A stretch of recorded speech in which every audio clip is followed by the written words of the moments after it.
ကျွန်တော်ကြွတဲ့ကောင်ပါ ဟာကြီးလာပြီလားကွာ ရှင်းစော့ထားလို့ သမီး ရှင်းဖေ ဒီစားဟုတ်လား အဲဆောင်းမဟုတ်ဘူးဖေဟိုကလေဆောင်းအသေးလေးလေးဖေ အဲ့သမီး ရှင်း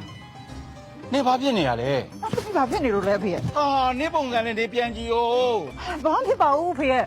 ဆောင်းအသေးလေးသွားရွေးပါဖေလောက်ပါ ဩ